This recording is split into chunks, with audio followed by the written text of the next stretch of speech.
4 juillet 1994, 4 juillet 2021, ça fait déjà 27 ans.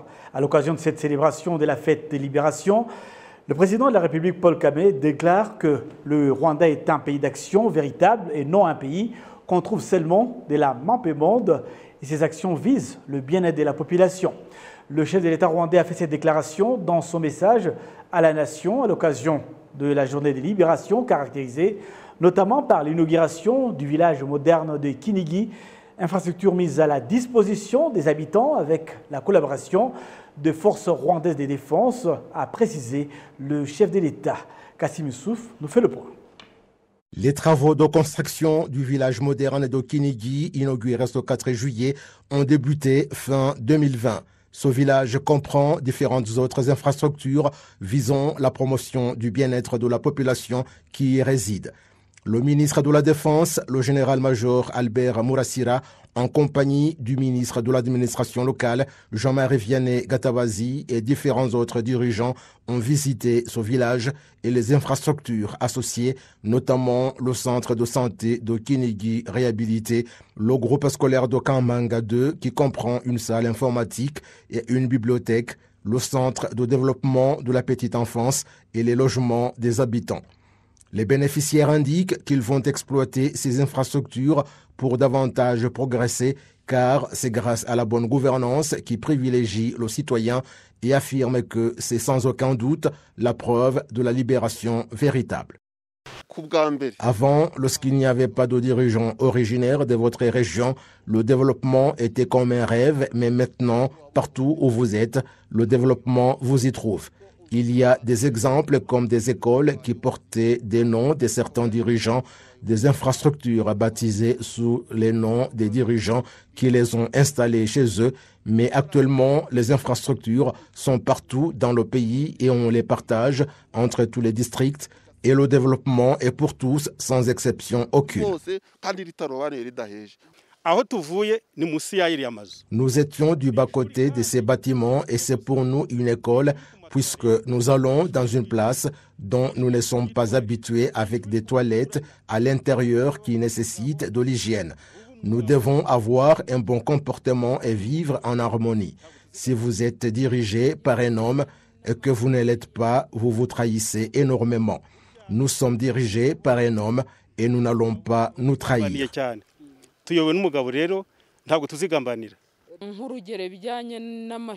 Par exemple, l'école de Kamanga, l'établissement secondaire a été réhabilité. La maternelle est fantastique, des choses dont je n'ai jamais été témoin dans la vie partout où je suis allé.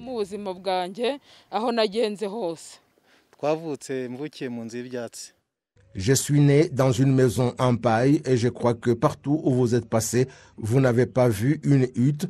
Nous nous promenions à pied, sans souliers. Pour aller étudier, on parcourait des kilomètres et sans souliers. Pour trouver une place dans une école, c'était un problème, mais maintenant, l'école est à notre porte. Les cérémonies marquant la journée de libération cette année n'ont pas rassemblé beaucoup de monde afin d'éviter la propagation de la pandémie de Covid-19. Dans son message à l'occasion de la 27e commémoration de la libération, le président de la République, Paul Kagame, est revenu sur ce village moderne de Kinigi, inauguré ce dimanche. Le chef de l'État a fait savoir que c'est l'une des infrastructures qui sont mises à la disposition des citoyens pour leur bien-être. Le village moderne de Kinigi, inauguré aujourd'hui, tout comme d'autres projets communautaires réalisés par nos forces de défense, conjointement avec d'autres institutions, c'est une démonstration de solidarité en tant que Rwandais et nous avons fait cela une habitude.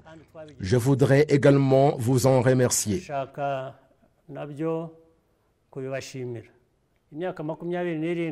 27 années viennent de s'écouler où les Rwandais ont conjugué les efforts pour libérer notre pays. Depuis lors, nous nous sommes engagés à collaborer chaque jour afin que nous puissions édifier notre société et faire du Rwanda un pays splendide pour tous. Le président Kagame de souligner que ces activités démontrent que le Rwanda n'est pas un pays qu'on trouve seulement sur la map monde. Aujourd'hui, le Rwanda n'est pas un pays seulement sur la map monde. Pour nous, il s'agit d'un pays dans lequel tout le monde s'identifie et qui l'honore et qui a besoin de lui. Le Rwanda que nous avons maintenant signifie l'espoir, signifie que nous collaborons et que chacun se soucie de l'autre.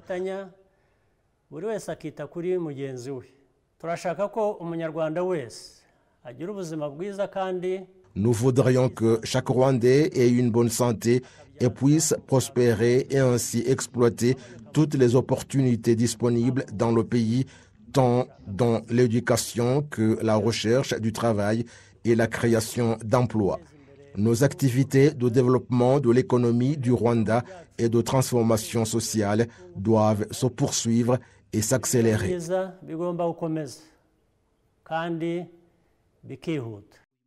Le coût de construction du village moderne de Kinigi est évalué à environ 26 milliards de francs rwandais. Kinigi est une zone touristique et les maisons d'habitation sont construites à l'image des hôtels de luxe pour le bonheur de ceux qui la visitent.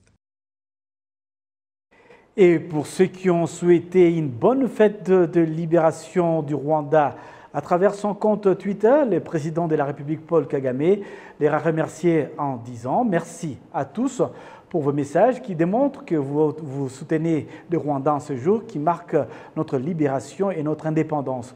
Je voudrais en particulier remercier les hommes et les femmes qui, à travers leurs sacrifices, ont permis l'accomplissement de cette réalisation, mais aussi tous ceux qui continuent à œuvrer pour la continuité de ce travail. » Poursuivons toujours avec la libération du pays. Les femmes dans tous les échelons de la vie sociale du pays et des dirigeantes dans les hauts organes du Rwanda se félicitent actuellement que la femme joue un rôle dans le développement du pays en général et que sa présence dans les organes des prises de décision est la preuve même du véritable de la libération pour les femmes qui notamment étaient marginalisées dans différents emplois. Kassim Youssouf nous donne plus de précisions. Diane Mukasaha Kamanzi est une mère de 4 enfants et réside dans la ville de Kigali. Elle est propriétaire d'une usine de confection de vêtements au Rwanda et emploie plus de 200 employés dont la majorité est constituée de femmes. Avec Marthe Nyamundu, entrepreneur, elles affirment qu'elles sont heureuses qu'actuellement les femmes ne sont plus marginalisées dans différents emplois qui leur font avancer et développent le pays en général. C'est qu'elles identifient à la véritable libération de la femme.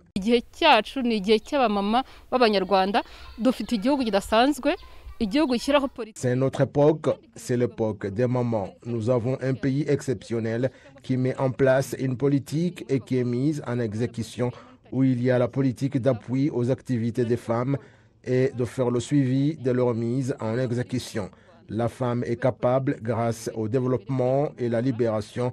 C'est superbe car même dans les institutions étatiques, lorsque vous présentez votre projet, il n'est pas rejeté. Nous avons bénéficié du soutien possible et personne ne peut avoir de prétexte que ce n'est pas possible car le gouvernement nous aide et nous donne tous les documents nécessaires pour que la femme puisse s'engager dans tout cela. Nous y parvenons car nous sommes libérés. Cependant, les entraves auxquelles beaucoup de femmes sont confrontées à cause de la mentalité, c'est la vie du ménage qui est un obstacle au travail en tant que femme. La directrice générale du collectif des femmes entrepreneurs à la Fédération rwandaise du secteur privé, Jeanne-Françoise Mobiligi, affirme que depuis 27 dernières années, les femmes entrepreneurs sont dans une bonne situation et sont satisfaites du progrès qu'elles réalisent en matière de développement.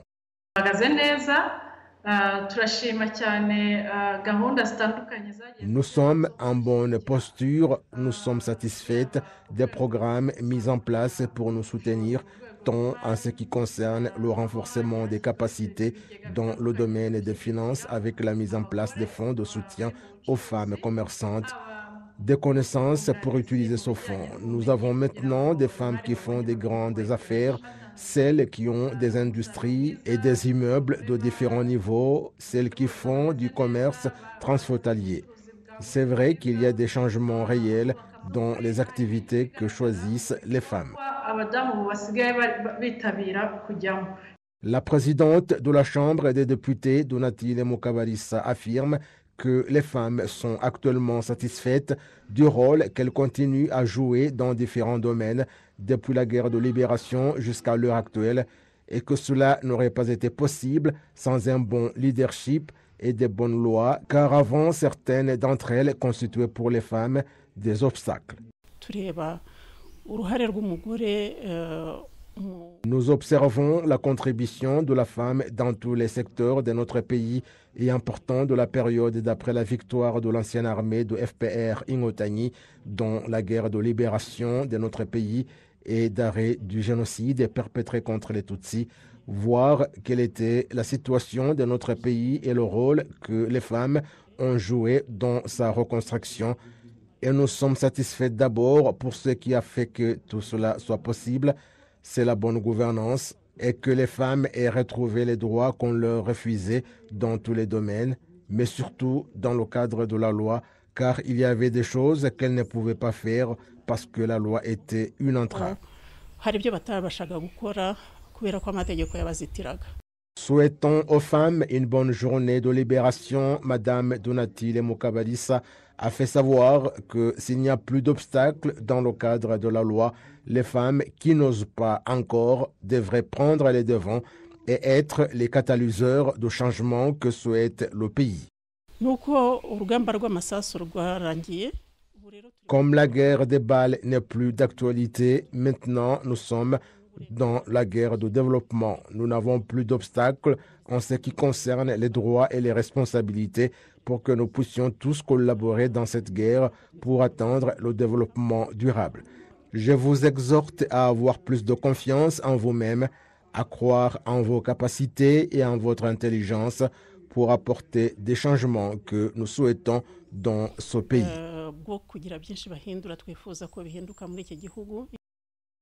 Certains changements observés au cours des 27 dernières années sont notamment que le gouvernement a mis en place des mesures visant la promotion de la femme, tant dans l'éducation que l'économie, la gouvernance et autres, d'autant plus que les femmes sont à hauteur de 52% de la population du Rwanda.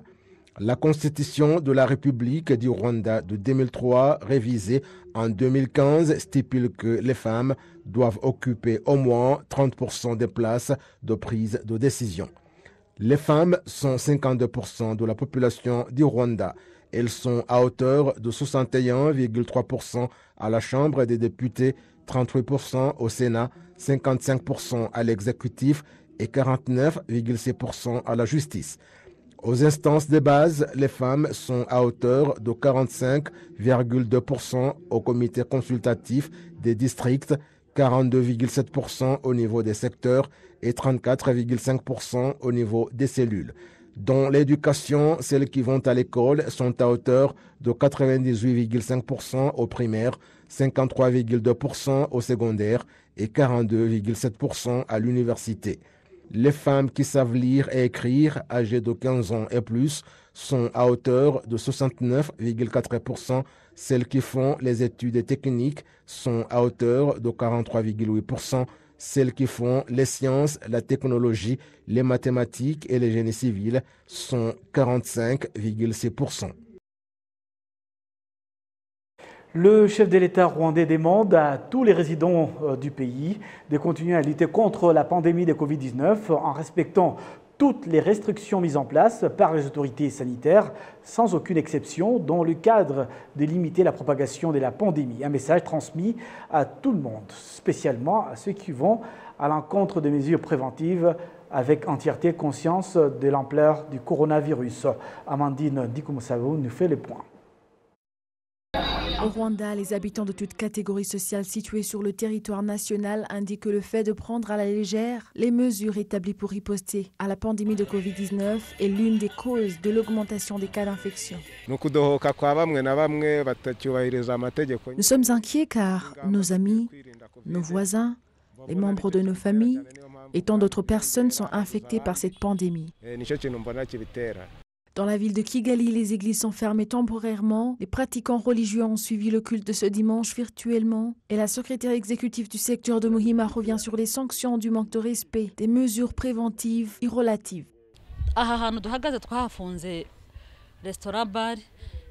Ici, à cet endroit même, nous avons fermé un restaurant et 3 alimentations qui ne se sont pas conformées aux mesures préventives contre la pandémie. Un des propriétaires qui nous a manqué de respect a été remis aux autorités qui sont chargées de sanctionner ce genre de comportement. Du 1er au 3 juillet, les cas d'infection présentés par le ministère de la Santé au Rwanda étaient de 810 uniquement dans la ville de Kigali. Le président de la République exhorte tous les résidents rwandais à se protéger plus qu'ils le faisaient auparavant.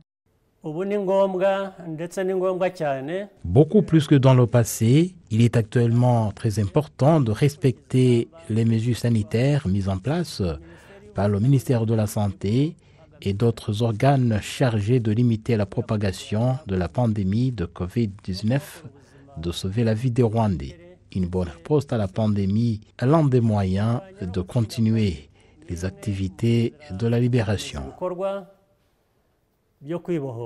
Son Excellence Paul Kagame a souligné que le Rwanda recevra bientôt d'autres doses de vaccins contre la pandémie de Covid-19.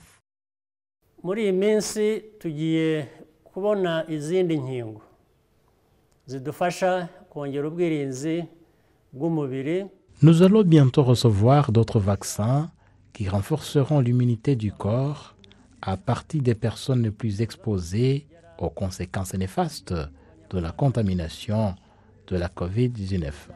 Notre souhait est que les Rwandais puissent être vaccinés au maximum possible.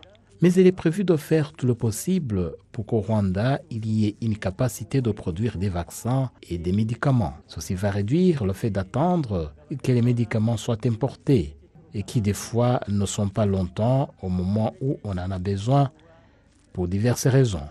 Tout cela prend du temps. Nous devrions être patients.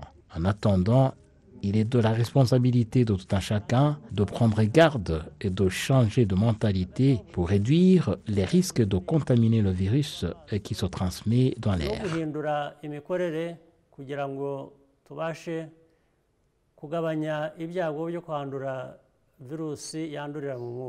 Au Rwanda, près de 390 000 personnes ont déjà été vaccinées contre le Covid-19, tandis qu'il est prévu de vacciner 60% de la population rwandaise.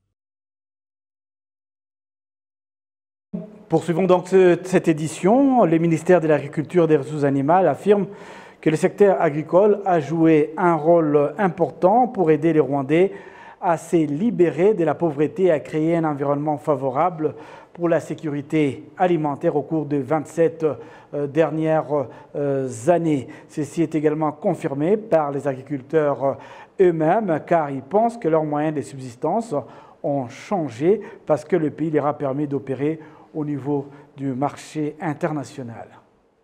Samba Savera opère dans le secteur agricole en produisant de haricots verts dans le marais de Kinyinya, un espace qui partage déjà avec 980 autres agriculteurs. Leur plantation occupe jusqu'à 163 hectares de marais. Cette production de haricots verts est exportée vers le Royaume-Uni et en France. Et ils font un gain d'au moins 800 000 francs rwandais en seulement 45 jours. L'agriculture a amélioré mon bien-être jusqu'à un degré où j'ai obtenu même un certificat. Généralement, après 45 jours, ils sont mûrs et prêts à être récoltés. Puis je les exporte en France et dans d'autres pays. J'ai confiance qu'un jour, je voyagerai aussi à l'étranger.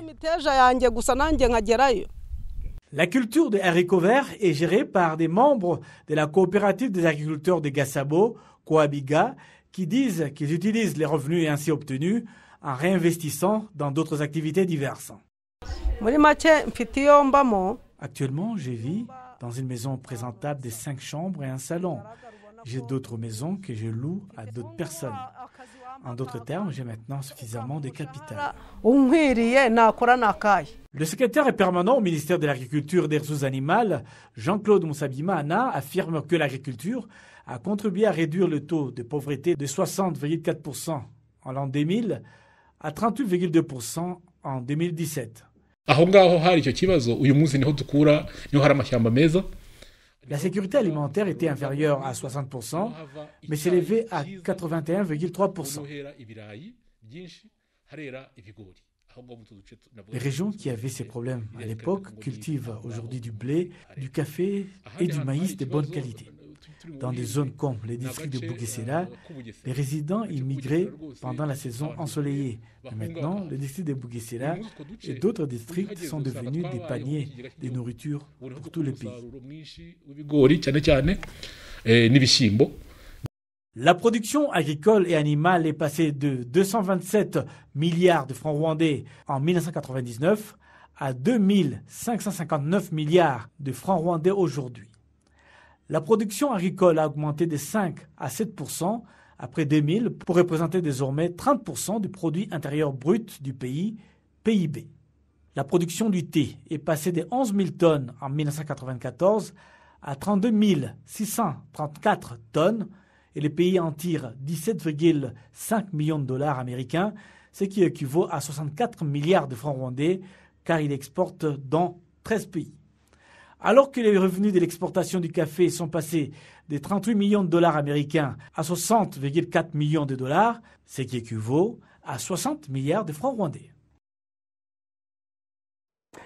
Certains opérateurs économiques français qui travaillent ici au Rwanda comptent étendre leurs investissements aux autres domaines d'activité tels que les transports aériens suite au climat favorable aux investissements dans le pays. Un reportage signé Jean-Damascène Manichim. Le groupe français Bolloré, spécialisé dans le transport et la logistique, opère au Rwanda il y a 55 ans. Il vient d'inaugurer un nouveau bureau dans la zone industrielle de Kigali. Lors de son récent périple au Rwanda, le président français Emmanuel Macron avait laissé entendre que son pays envisage de donner un coup de pouce aux investissements dans le pays. La présence économique française ici est en constante augmentation depuis 3 ans, avec de nombreuses entreprises qui souhaitent s'inscrire dans la dynamique que l'on trouve ici dans votre pays.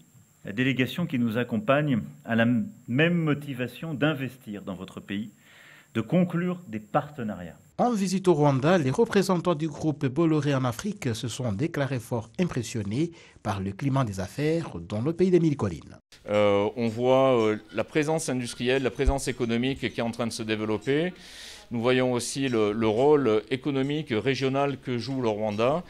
Et donc nous souhaitons alimenter ce potentiel économique au départ du corridor de Dar es Salaam et éventuellement de Mombasa pour alimenter la sous-région.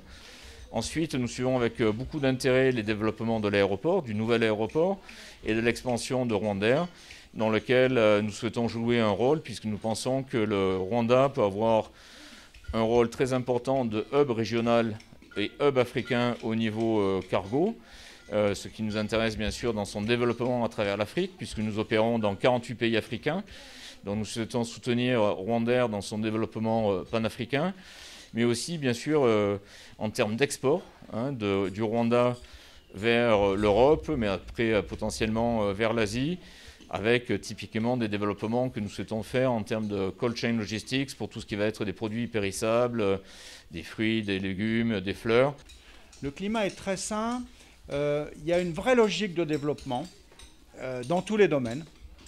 Nous avons eu une réunion avec RDB le mois dernier, lors de la visite du président Macron, qui en fait donnait l'image réelle de ce qu'est le Rwanda, avec cette facilité de l'investissement ici, la clarté des textes.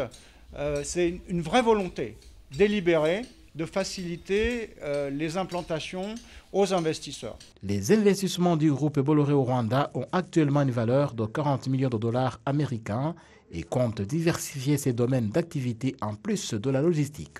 On bouge des marchandises du point A au point Z. Que ce soit 1 kilo, que ce soit 1 tonne, 100 tonnes, 1000 tonnes, n'importe quelle dimension. que ce soit du dangereux, du sensible, du frais, du réfrigéré, du surgelé, on sait faire.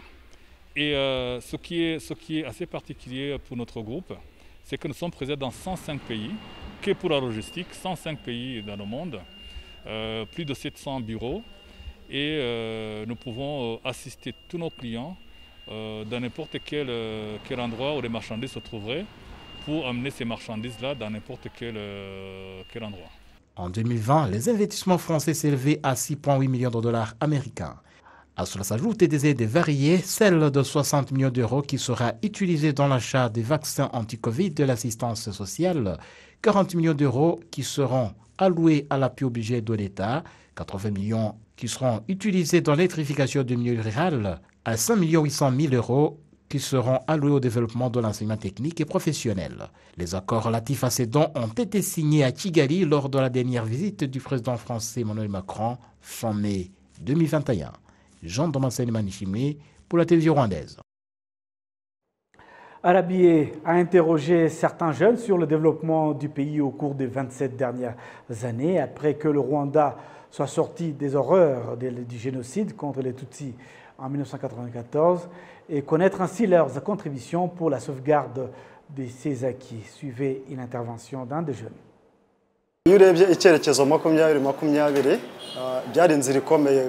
La réalisation de la vision 2020 a été une étape importante pour notre pays, car vous comparez d'où nous venons et ce qui a été réalisé jusqu'à présent.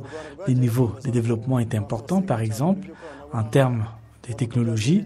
Notre pays a beaucoup investi dans ces secteurs et a eu des progrès importants. En tant que jeunes, nous avons également essayé de faire bon usage de nous-mêmes en créant des opportunités. Cela a créé des emplois à nos concitoyens, en contribuant à la lutte contre le chômage, ce qui, je pense, est aussi une façon valable de contribuer au développement de notre nation. Nous arrivons au terme de cette édition au nom de la grande équipe qui m'a accompagné tout au long de cette édition et des précédentes éditions de cette soirée.